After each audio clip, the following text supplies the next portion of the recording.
important të ten të five, viti I trajnimit dhe I fuqizimit shpirtëror. Këtu me zi po pres, sepse besoj se ajo që do të përjetojmë në këto 24 orë do të jetë mbi natyrore. Dhe nuk e them sepse t'ingëllon bukur, e themi shpesh. Mendoj se do të përjetojmë mbi natyrore, sepse Zoti do të veprojë në një mënyrë të re. Dakord, pra, le ta rrisim nivelin ton. Rriket tonë.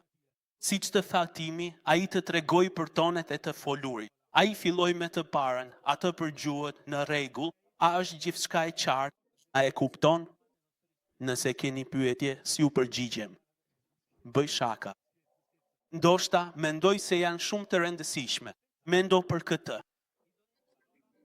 Dhuratat e të folurit janë e vetmja kategori dhuratash që Pali përshkruan se si duhet të përdoren me jo besimtarët. Madje, a I thotë se gjuhët shërbejnë si shenjë për jo besimtarët. Është e vetmja kategori dhuratash. A I nuk flet për këtë gjë me dhuratat e mrekullive apo të shërimeve. Dhe është e çuditshme, sepse ne e dim sa shumë mund të ndihmojë një mrekulli apo një shërim që një person të besojë. Por është e çuditshme që Bibla e thekson këtë. Dhe pikërisht përmes këtyre dhuratave të folurit, atyre ku flitet në gjuhë, pra interpretimi, profecia është themeluar kisha, apo jo. Në fakt, në veprat 2, siç lexoj Tim, thuhet që shpirti erdhi dhe ata filluan të flisnin në gjuhë të tjera, u shfaqim gjuhë zjarri, të gjithë filluan të digjeshin në këtë mënyrë, unë nuk e di si dukej ajo sken nga jashtë. Pra, sepse flasim për këto gjuhë zjarri që shfaqeshin nga larg nuk e di, ndoshta dukeshin si zjarre të mëdha, mua më pëlqen të imagjinoj këto skena, imagjinoni kalimtarin që afrohet jo sepse dëgjon të zhurmën, por sepse mendon të çfarë po ndodh atje, ka një emergjencë, dëgjon një shurm shumë të fortë, sheh zjarr, kush e di, kjo është edhe pamja. Edhe pse në të vërtetë si ka qenë reagimi I njerëzve dhe më bën të reflektoj që me një predikim të vetëm. Pietri solli shpëtimin, një predikim I. Pietrit solli shpëtimin e 3.000 vetëve për një herë. Dhe kjo është ajo që Shpirti I Shenjtë është në gjendje të bëjë përmes nesh kur ne I vijemi në dispozicion. Dhe mendoj se është shumë e rëndësishme tema për të cilën do të flasim tani, që janë dhuntit e profecisë dhe të interpretimit të gjuhëve. Në rregull, mirë, përsëritni me mua. Profeci dhe interpretim. Në rregull, janë të ndryshme, por në disa aspekte janë shumë më të lidhura nga sa mund të duket. Tim foli për atë që quhet edhe shumëllojshmëria e gjuhëve dhe është bukur sepse unë e dua profecinë, e dua këtë dhunti sepse është një fjalë. Në Bibël, sipas mendimit tim, është e rëndësishme që ta kemi këtë parasysh kur flasim për Biblën, fjalët gjatë të njëjtit rrugëtim të leximit ndryshojnë kuptim. Në çfarë kuptimi po thua? Sepse në Vjetën e Vjetër, profecia përdorej në një mënyrë paksa ndryshe nga sa përdoret në të Renë. Në çfarë kuptimi? Gjithçka ka ndryshuar? Jo Roberta, gjithmonë ka qenë një person që fliste në emër të Zotit. Profecia ishte një mesazh që vinte drejt për drejt nga Zoti, por në Vjetën e Re I jepet një kuptim tjetër. Sepse më parë ne lexojmë në Vjetën e Vjetër dhe kur thuhet profetizojnë, flasin, ky lloj gjuhe, gjithmonë nënkupton që ndoshta po I flasin popullit në emër të Zotit, por shpesh është e lidhur edhe me të ardhmen, që ne shohim se janë dhurata të ndryshme.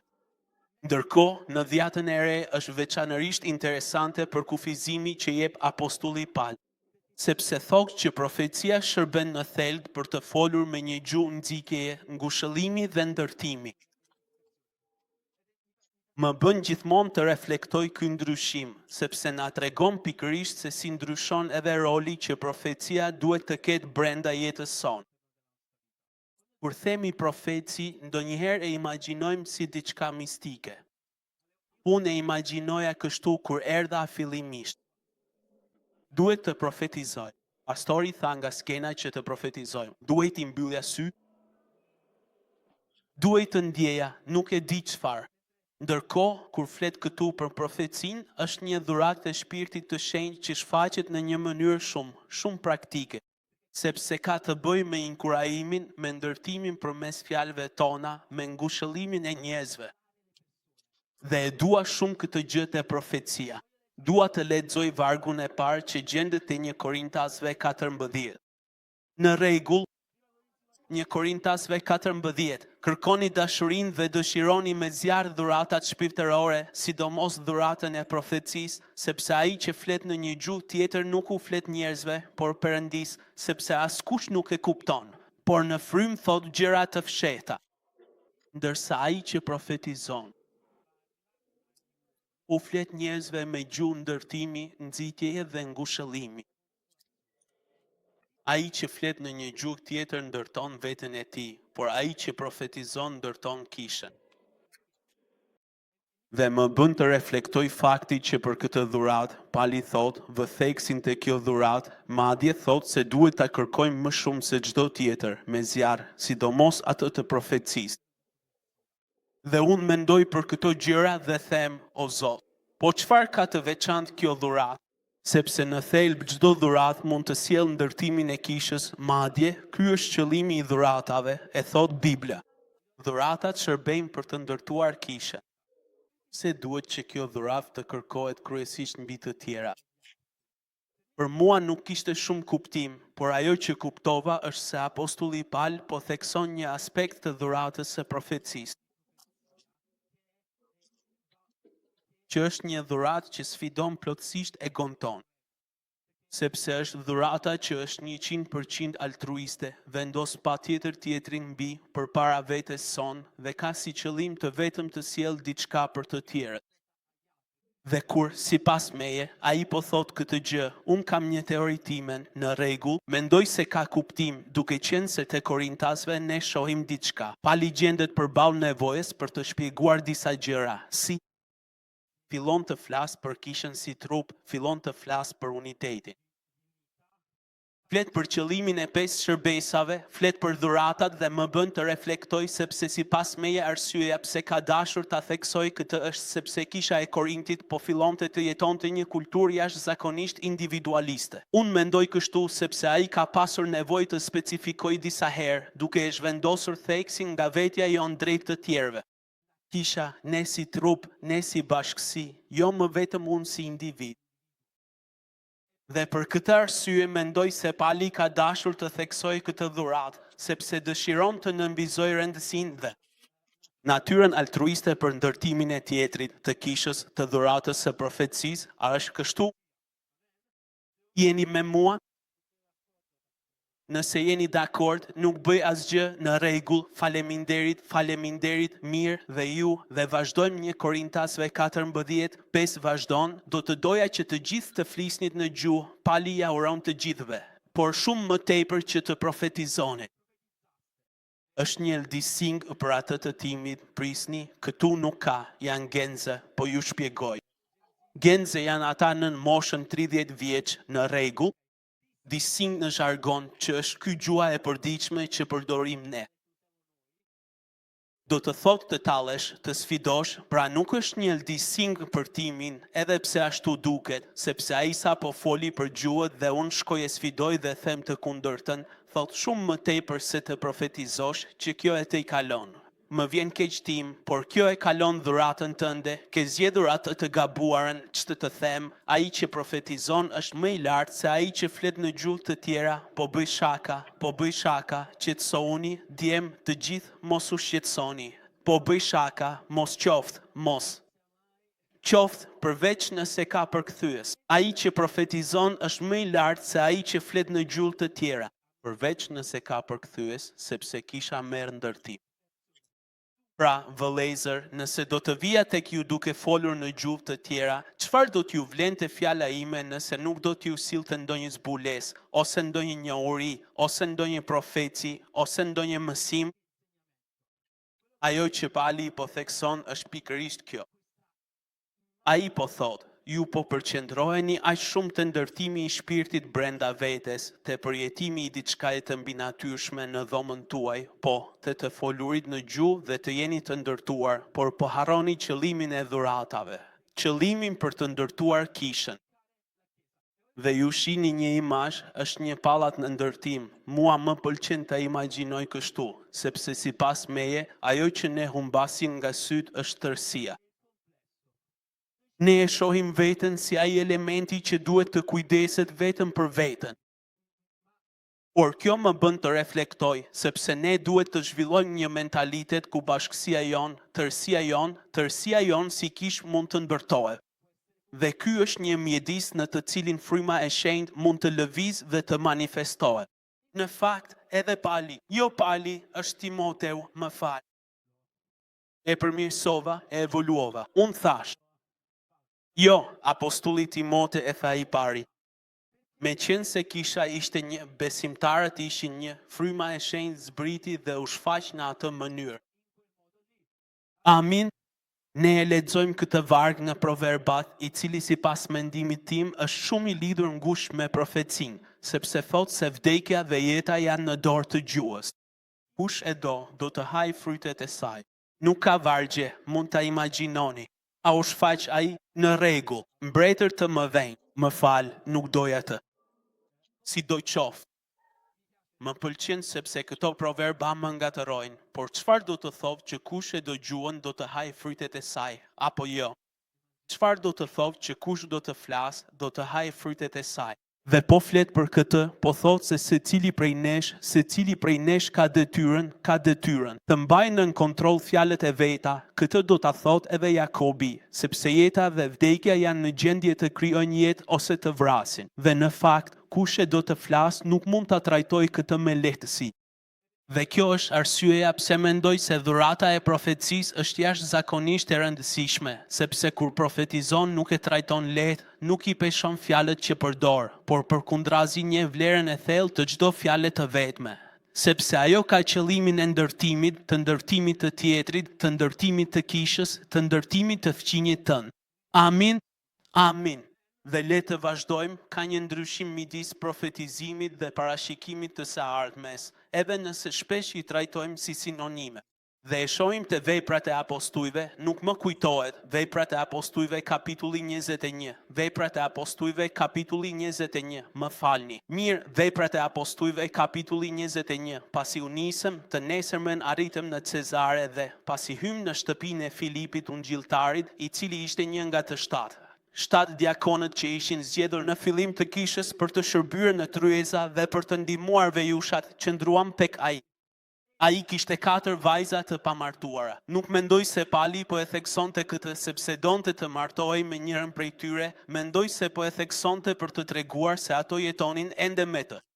4 vajza të pamartuara, të cilat profetizonin. Theksojeni këtë mendërisht, bëjeni sikur po e nënvizoni me një markues imagjinar në kokën tuaj. Profetizonin, imagjinoni kështu. 4 vajza, ai qëndroi atje për shumë ditë dhe këto vajza profetizonin, kjo ishte veçoria e tyre. Luka, mjeku, ndjen nevojën ta theksoj këtë veçori dhe thotë se kur zbriti nga Judea një profet me emrin Agabo, ai erdhi tek ne dhe mori ripin e Palit, i lidhi duart dhe këmbët dhe tha, kështu thotë Shpirti i Shenjtë. Në Jeruzalem judejt do ta lidhin kështu njeriu të cilit i përket ky rip dhe do ta dorëzojnë në duart e paganëve. Kjo skenë më bën të reflektoj shumë, sepse nuk duhet ta marrim të mirëqen kontekstin. Mua më pëlqen që kur lexoj Biblën të shytem pak në histori dhe të kuptoj kontekstin në të cilin ndodhemi. Ai ishte në një shtëpi ku për ditë profetizonin këto vajza, profetizonin këto gra, profetizonin. Dhe pastaj mbërrin një profet dhe këtu ai bën një theks të mirë, sepse profeti nuk profetizon, profeti ka të ardhmen dhe sipas mendimit tim kjo është një gjë shumë e rëndësishme që duhet ta nënvizojmë sepse megjithse këto vajza profetizuan, ato nuk zbuluan se çfarë do të ndodhte me jetën e Palit, duhej të mbërrinte një person tjetër. Se ndodh kjo? Për shkak të atyre vajzave, shohin që vetë Pali do të thotë se profetizimi është të flasësh me një gjuhë këshille, ngushëllimi dhe ndërtimi. Këto vajza, ndoshta, këto gra, këto 4 bija, ndoshta thjesht po flisnin në një gjuhë ndërtimi, ngushëllimi nga fryma. Ata po ndërtonin besimin e palit, ata po e ndërtonin pali. Dhe pastaj vjen Agabo dhe thot, e she, merë ripin, jo, asnjë dhunë në këtë pjesë, por i tregon se ku donte Zoti ta çonte. Dhe më bën të reflektoj edhe më shumë se si vazhdoi historia, sepse në Veprat 21 kuptoni vargu 12 thot, vazhdojmë slajdi tjetër, mirë, thot kështu. Kur dëgjuam këto gjëra, si ne ashtu edhe ata të vendit, e lutëm që të mos ngjitej në Jeruzalem. Të gjithë filluan të çmendeshin. Jo, prit, the këtë gjë, mos shko në Jeruzalem, është marrëzi, do të mbetesh atje, do të vdesësh atje, do të arrestohesh, do të ndodhin gjërat më të këqija. Ndoshta as nuk e dinin çfarë po ndodhte, filluan të dridheshin. Dhe atëherë pali përgjigjet në një mënyrë që më bën të dashurohem me të. E dua këtë personazh, mendoj se është një nga pikat e referimit që kam brenda Biblës dhe thot pas Jezusit sigurisht.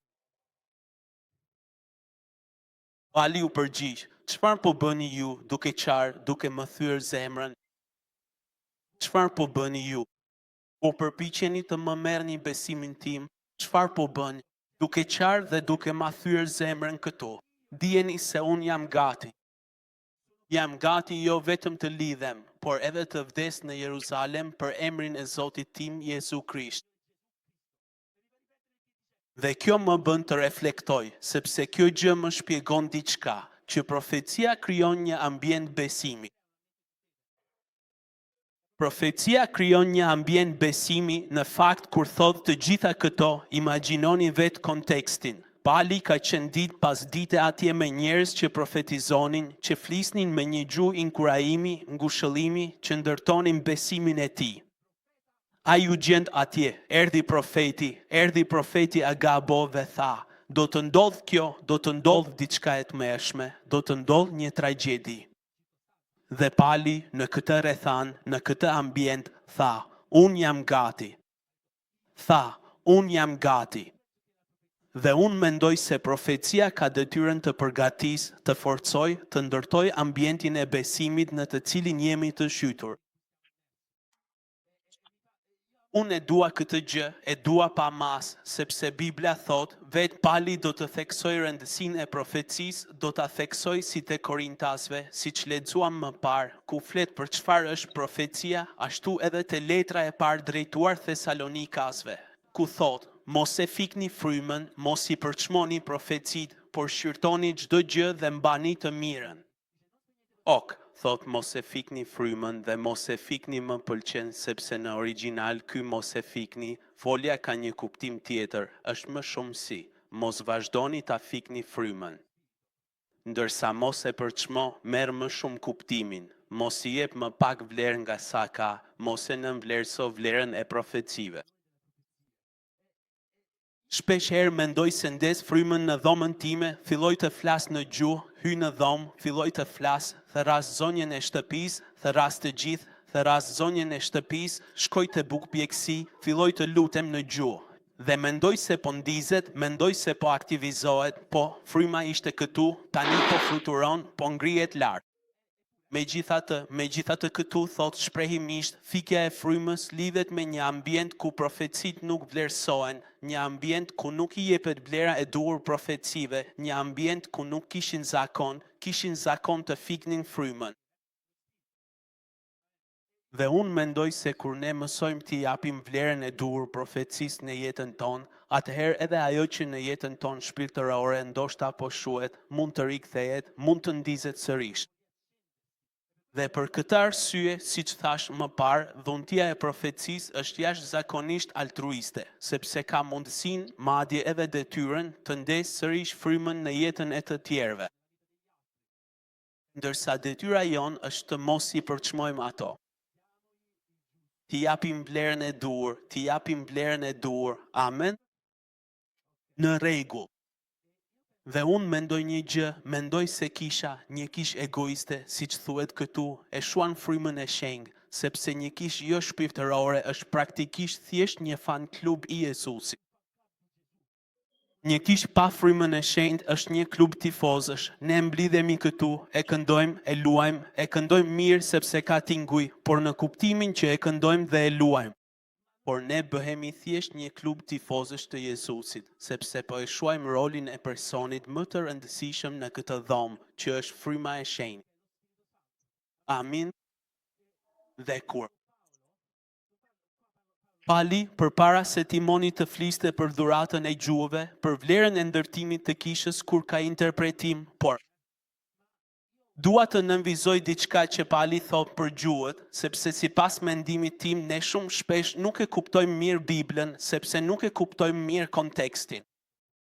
Le ta imagjinojmë, le të kthehemi vazhdimisht te 1 Korintasve 14, vargjet 22 dhe 25. Pra, gjuhët shërbejnë si shenjë jo për besimtarët, por për jo besimtarët.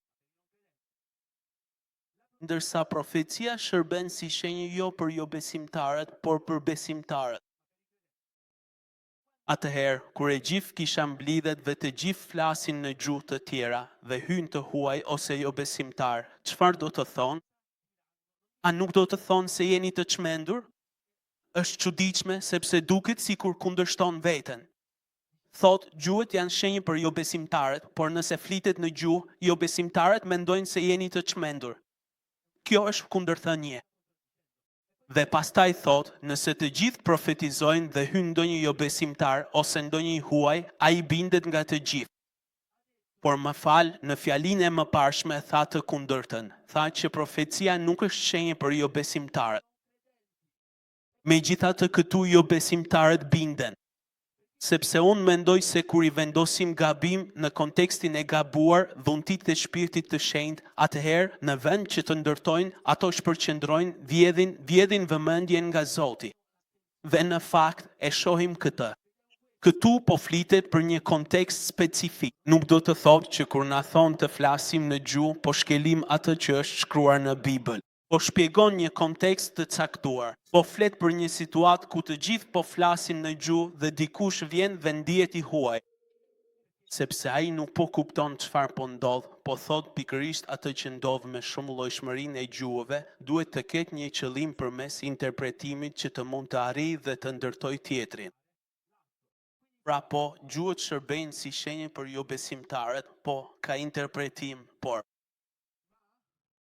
Por kur flet për profecin, në teori nuk duhet të shërbej si shenjë për jo besimtarët, por në një ambient ku profecia, ku shpirti i shenjtë lëviz, flet për të ndërtuar, flet duke njohur, flet duke treguar, flet duke inkurajuar. Njerëzit, edhe ata që nuk besojnë, thonë unë ndihem i zbuluar, unë ndihem i njohur, unë ndihem. Është e çuditshme, por në këtë ambient unë ndjej diçka ndryshe. Si është e mundur që flet kaq specifikisht për mua? Është një shenjë për jo besimtarët, por ne shumë herë e nënvlerësojmë fuqinë e gjuhëve kur bëhet fjalë për kishën. Kemi frikë ta shfaqim ose të shfaqemi, por askush nuk ka frikë, jo po bëj shaka, në fakt mirë që askush nuk ka frikë, por kemi frikë të shfaqim vëndin e gjuhëve, nuk dim si ta shpjegojmë, imagjino të vi një jo besimtar, sjellim mikun ton jo besimtar, nuk kemi guximin të flasim në gjuhë pranë tij. Më kujtohet mirë një herë, ishte një djalë që po kthehej në besim, që vinte në Napoli dhe ai në këtë kishë ku shkoja në Napoli, po i afrohej besimit dhe në një moment më thot, Makti, është e çuditshme, por do të doja të ma shpjegoje këtë gjë. Ditën tjetër erdha në kishën tuaj dhe aty pash një zonjë që filloi të fliste në një mënyrë të çuditshme. Në fillim mendova se ishte napolitan. U afrova dhe prap nuk kuptova asgjë. Isha i hutuar. Mendova se ishte e huaj, por pastaj e dëgjova duke folur jashtë. Por çfarë ndodhi? A mund të ma shpjegosh? Dhe unë isha aty i sikletosur, thosha, më vinte turp për diçka që duhet të jetë një shenjë për jo besimtarët. Dhe I thash diçka si, po e di, kur Zoti, Shpirti I Shenjtë, vjen ti papritur fillon të flasësh në gjuhë të panjohura. Dhe shpjegova, I thash, shiko, ajo që ndodh është thjesht që vjen kështu, këta njerëz, ne kemi mundësinë ta përjetojmë Zotin në një mënyrë kaq të thellë dhe të provojmë një copës parajse aq fuqishëm, saqë mund të flasim edhe një gjuhë që nuk na përket, që nuk është e jona, por që është hyjnore, është qiellore. Dhe I thash, nëse do, edhe ti mund ta përjetosh këtë eksperiencë nëse dëshiron. Dhe ai, përballë këtij shenje, u skandalizua dhe iku. Jo, tha, ishte shumë e fortë. Tha, si është e mundur diçka e tillë? Sepse ai e kuptoi që në atë ambient nuk kishte të çmendur, nuk kishte njerëz të çuditshëm, jo të gjithë ishin të çuditshëm. Mirë, gjithmonë duhet bërë një përzgjedhje, apo jo? Ai e pranoi që po përjetonte diçka të vërtetë. Pra, ajo gjë që ne na vjen turp ta shfaqim ishte kthyer në një shenjë për një jo besimtar. Është pak si të thuash, imagjinoje këtë, në rregull, ti je një ambasador, një ambasadore. Çfarë bën ambasadori dhe ambasadoria? Çfarë bëjnë? Ambasadojnë, përfaqësojnë në përbot, në vende të tjera, vendin e tyre të origjinës. Ne jemi pjesë e një mbretërie që nuk është kjo, nuk është bota. Ne jemi pjesë e një mbretërie, përfaqësojmë mbretërinë. Ne është sikur të ishim ambasador të mbretërisë këtu në tokë, në rregull. Tani do t'ju shpjegoj shkurt se si e interpretoj unë interpretimin. Ky është qëllimi ynë, ne jemi ambasador, por ne flasim gjuhën e mbretërisë son të lingjes. Ata nuk e kuptojnë çfarë thonë, megjithatë as ne nuk e kuptojmë çfarë themi. Por le të flasim. Dhe nëse nuk ka përkthyes që të ndërmjetësoj midis meje dhe njerëzve të tjerë, mesazhi që është nga Zoti nuk do të jetë në gjendje të arrijë.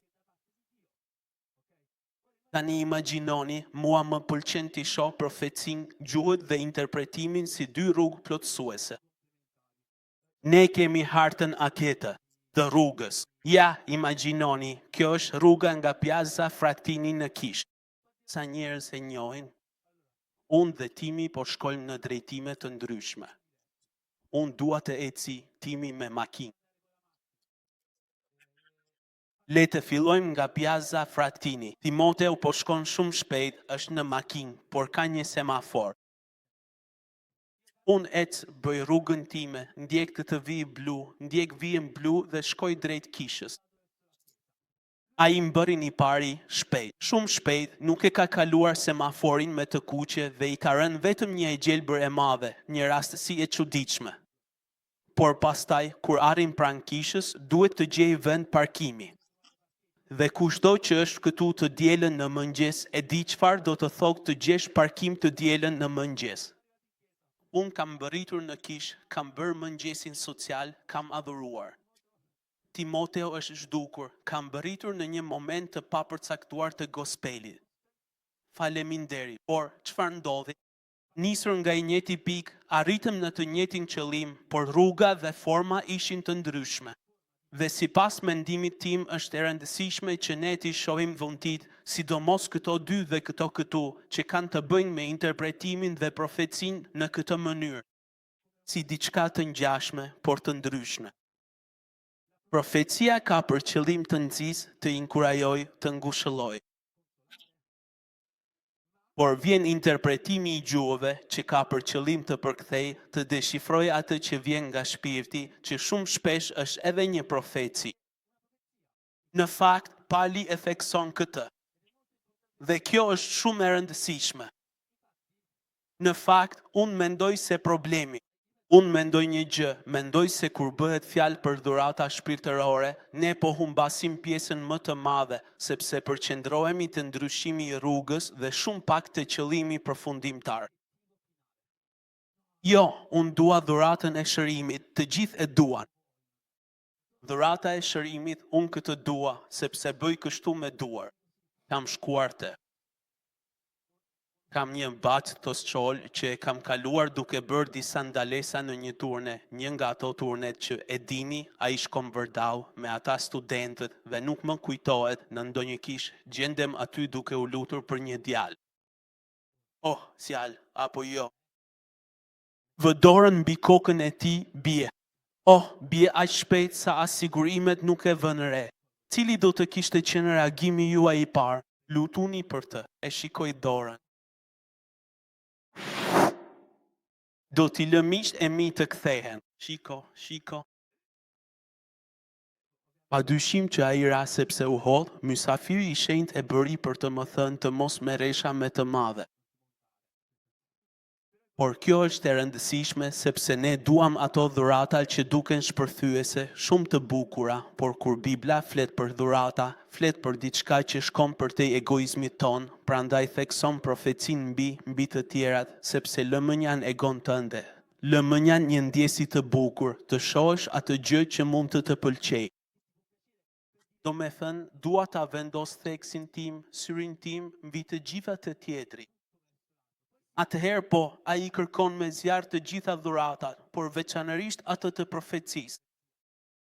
Në Bibël ekziston një fjalë për dhuratat dhe është karizëm. Edhe Timi e tha këtë, apo jo? Karizëm. Mendoj se kjo fjalë është një fjalë me 1000 kuptime të fshehura dhe më pëlqen shumë momenti kur kjo fjalë përdoret në letrën e parë të Gjonit. Sepse përdoret vetëm në këtë kontekst në një mënyrë krejtësisht të ndryshme. Dhe a i thot, por sa për ju, vajosja që keni marrë prej ti mbetet në ju, konteksti. Do t'ju tregoj kontekstin. A i po flet për frymën e Antikrishtit. Një frymë që dëshiron të mohoj hyjnin e Jezusit në rregull. Pra, po flasim për këtë, por a i flet për këtë vajosje që mbetet tek ne dhe që është në gjendje të na mësoj, që është në gjendje të na udhëheq, që është në gjendje të mos na lër të biem në kurthe, në mashtrime, në rregull. Dhe më bën të reflektoj sepse këtu vajosje, ne e dim që fjala vajosje përdoret me fjalë të tjera në greqisht. Kjo është ndoshta hera e vetme, duhet të bëj një kontroll më të mirë të kryqëzuar, por nuk më duket se shfaqet herë të tjera me fjalën karizma, që është një fjalë e përdorur ekskluzivisht, pothuajse ekskluzivisht për të përkthyer dhuratat. Dhe në fakt, unë mendoj diçka që shpeshherë ne shkojmë pak thellë në Bibël dhe kjo na pengon të kuptojmë plotësisht. Në fakt, unë mendoj se sa herë që lexojmë, duhet të kemi një kontekst. Sepse mendoj që nëse e lëm mënjan kontekstin, atëherë gjithçka bëhet një arsye për të thënë çfarë të duam dhe kur na le verdis. Por kur shkojmë në thellësi, arrim të kuptojmë diçka të re, diçka ndryshe. Dhe kur flas për këtë vajosje, flas për një vajosje ndryshe nga ajo që jemi mësuar. Në Bibël flitet për vajosjen shërbestare, apo jo? Vaji që zbriste, që vajoste mbretërit, profetët, që vajoste priftërind, që vajosi Jezusin, ishte i vajosur, Krishti i vajosur. Por kjo vajosje është ndryshe, sepse është një vajosje që nis nga brenda. Në fakt, fjala karizm përfshin në vetvete idenë që është diçka që nis nga brenda, që është e mbyllur brenda nesh. Dhe pra kjo vajosje është e mbyllur brenda, nuk është vendosur mbi kokën tënde kjo vajosje. Ky ton nis nga brenda dhe më pëlqen sepse kjo karizm shpesh shfaqet e lidhur me një fjalë tjetër që është dynamis, siç thoshte Timo.